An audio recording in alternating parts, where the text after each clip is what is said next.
More from the state capitol now. You may not know this, but as many as 1 in 5 women who give birth in New York experience a mental health condition, like depression or anxiety.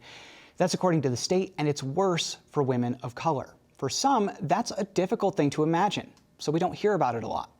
And because of that stigma, many women who experience depression either before or after their pregnancy don't seek help. But a new package of bills in Albany is aimed at changing that through data and closer care. For that and more, I spoke with Senator Samra Brouk, the chair of the Senate Mental Health Committee. Senator Brouk, thank you so much for coming back. I appreciate it. Thank you for having me. Always a pleasure. Of course, anytime. So we're talking about this sort of unseen issue of mental health for people who are either pregnant or have recently given birth. You have a package of bills to address this. One of them would require mental health screenings for these people, and I was surprised to find out that this isn't already a part of regular care. Why do you think that is? It's a really great question. And I do think it's important to note, I have spoken to a lot of providers as we do research on these bills so that we can be really thoughtful and deliberate on what we bring forward. And the truth is there are a number of providers who do this work. And it's wonderful. And there are patients who receive these screenings. But what we're trying to do here is really kind of lift the bar so that no matter where you go in New York State, no matter what insurance you have, no matter what provider you go to, can we at least guarantee that these screenings are happening? And the other thing that we do with this legislation is we also make a recommendation that it happen within 3 weeks. Generally speaking, these screenings will happen within 6 weeks postpartum. But one of the things that research has found is that a lot of new parents don't make it to that 6-week postpartum appointment, right? They're busy with their children or their new child and figuring it out, or perhaps they are suffering from a maternal mental health illness and can't make it. And so we're trying to encourage providers to do it in a shorter time period and also to do it at a child's visit, so that when you go to visit the pediatrician, that they are also empowered to do this along with an OBGYN that you might visit postpartum. So as you and I both know, there is still a stigma about talking about mental health. Even when you're talking directly with your provider, sometimes there is a stigma and people just feel uncomfortable talking about it. With these screenings, how do you get past that? How do you get these people to open up and connect with their provider so they're getting the help that they need? Absolutely. I mean, doing this work as chair of mental health, I've taken it so seriously to share my own stories, share stories, that I hear, of course, anonymously with others to break some of that stigma. And, when you talk to new parents, new maternal parents or mothers, there's that heightened sense of stigma where it's supposed to be this joyful time in your life. You have this newborn who smells so deliciously sweet and, looks like those big eyes. And it's supposed to be a time where you're, it's joyful, right? But the reality is it's a very difficult time. You've just brought life into this world. And if you have ever suffered from mental illness before, you may be more prone to have that happen again. And that's why we see so many people dealing with this. So one of the things that actually another one of the bills in this package does is revisit these screenings to better assess perhaps how to get to the heart of what's happening with a new parent. So for example, perhaps you aren't comfortable answering the question, do you feel sad, right? Do you feel depressed? Many people don't want to admit that they feel depressed even, especially a new mother. But what if we asked, have you showered in the last day?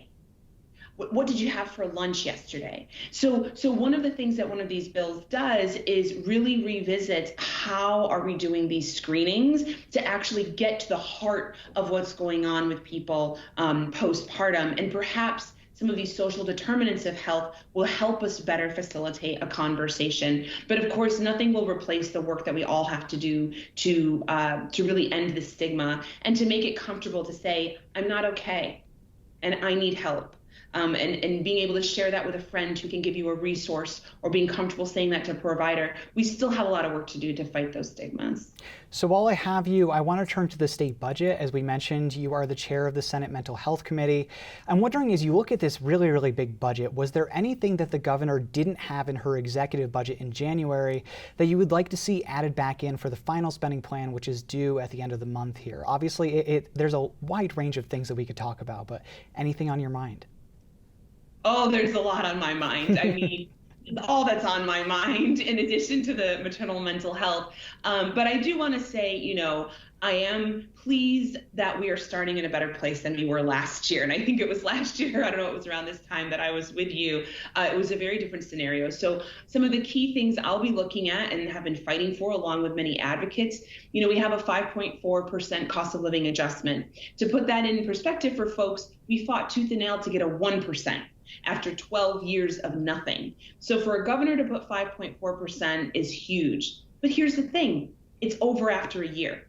So the whole point of a cost of living adjustment is that it rises with inflation. Cost of living increases every year. I don't have to tell anybody who's watching that. We see our prices go up every year. So one thing that I'm fighting for is to make sure we don't sunset that. The other big thing is we need to do more investment when it comes to youth mental health. The numbers are staggering. We have a Surgeon General that has warned us we are in crisis for youth mental health.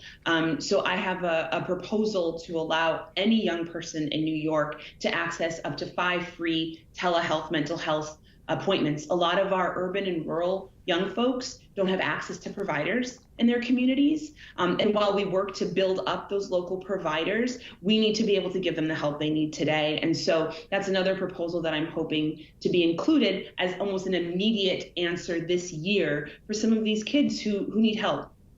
Just taking a step back, talking about the cost of living adjustment. So as you said, the governor has it in her budget.